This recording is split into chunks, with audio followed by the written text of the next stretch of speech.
welcome back to the workshop. I hope everybody is keeping themselves healthy, active, remembering to wash your hands and staying at home where possible. In today's video I'm going to be making myself I'm going to call it a sanding station to go on the wall behind me.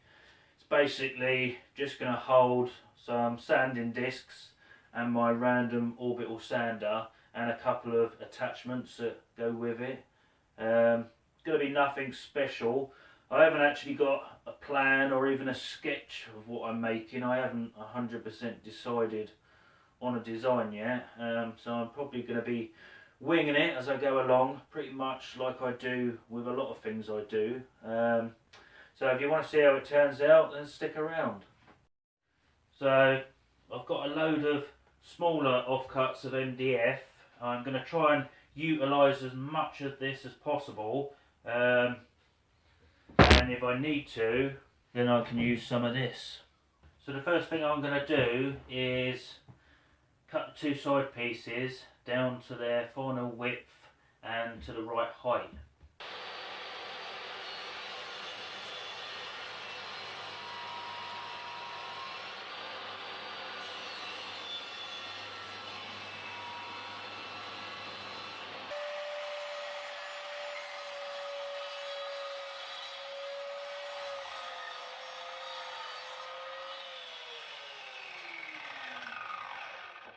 Right, so that's the two side pieces cut. Now I need to cut a top and a bottom, which I should be able to do out of these two offcuts.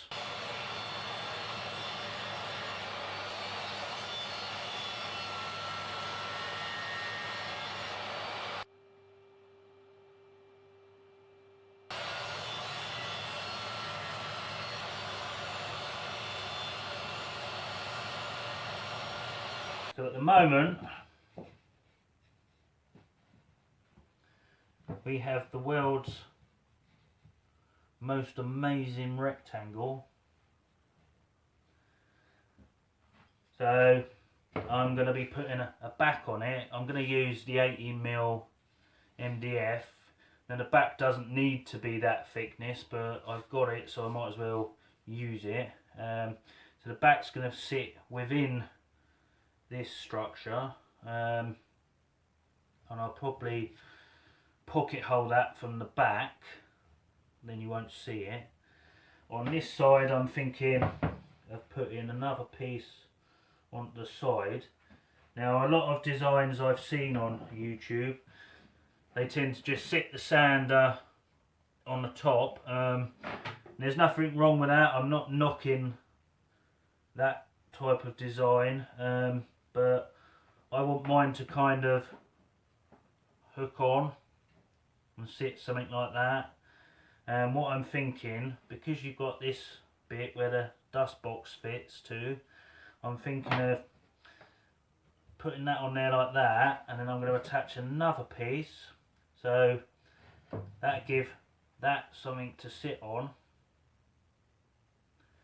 and to kind of lock it in place, I'm thinking of putting another piece, something like that, so you can basically see how it would work. Obviously this piece would be a little bit higher, so this actually sits straight, but I mean that's going to be more than enough to hold it on there. Right, the fence on my table saw is still set up from cutting these pieces, and obviously the back needs to be the same width, so I'm going to cut a piece for the back.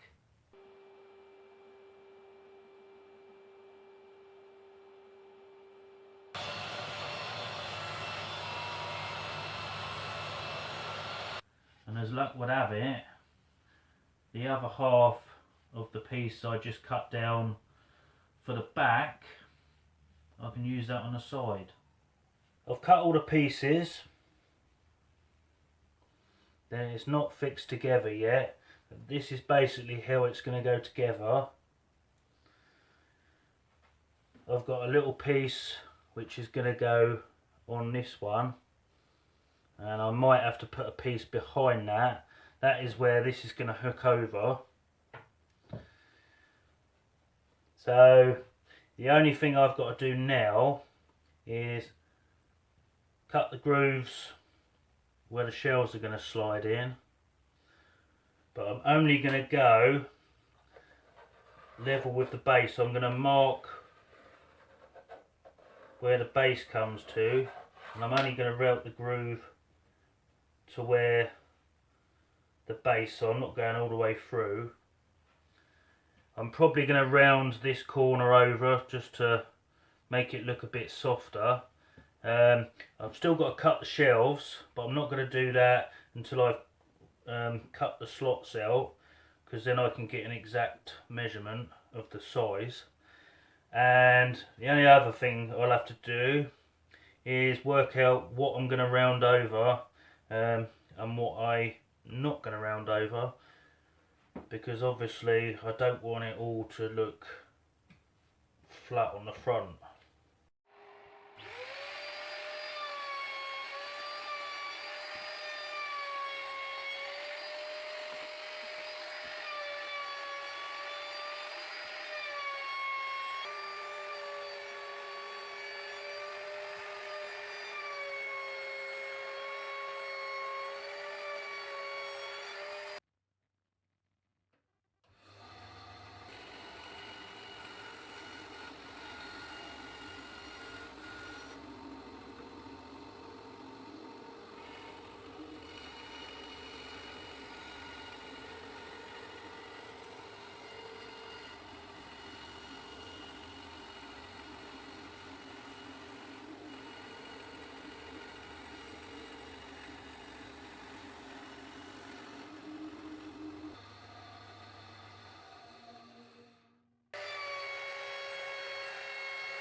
Right, that's the whole thing sanded. All the edges that needed rounding over have been rounded over. I've dry assembled it. You can see roughly what it's all going to look like when it's all together. So now I can decide how I'm going to put it together. As you can see, I decided not to route grooves for these shelves to fit in. I'm just going to do the same as I am with these ones and just either put one screw in the side and then screw a couple of screws from the back, or just a couple from either side. Because at the end of the day, if I do decide to paint these, I'm going to be able to kind of put filler over the screws anyway before I paint it, if I should want to do that. So now I've got the job of screwing it all together.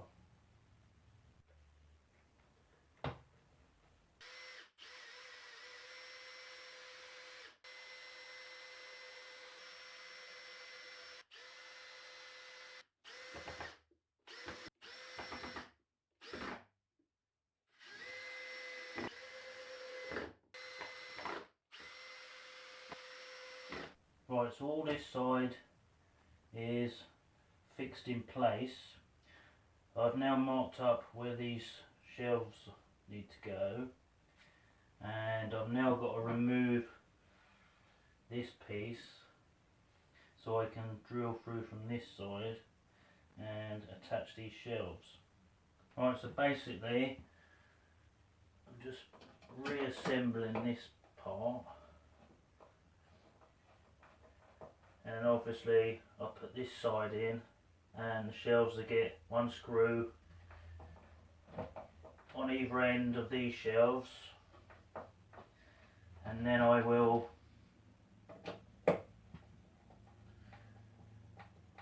when I put the back in place, I will then screw through the back into the back edge to stop them going like that.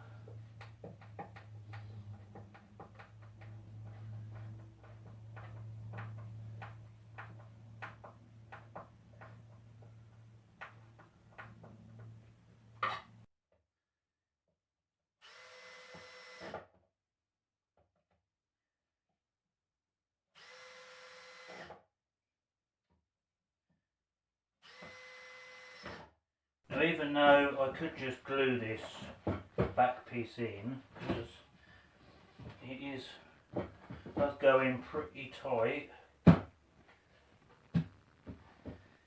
and I'd probably get away with that, but just for the sheer hell of it, I'm going to put a pocket hole top and bottom, and one either side, and then I'm just going to, and that way there ain't no way it's going to fall apart.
Right guys, that's going to do it for this one. I hope you're enjoying these workshop build videos. I know I am. It's 9 o'clock on a Monday night. I've had enough. So remember, if you liked the video, give it a thumbs up. If you didn't, give it a thumbs down. If you're a regular subscriber, then thanks for watching the videos and sticking around. And if you're new to the channel or not yet subscribed, then go down, hit that subscribe button, tap the little bell icon, and you'll be notified every time I upload a new video. So that's it from me. Cheers for watching guys, stay safe, and you'll see me in the next video. Cheers.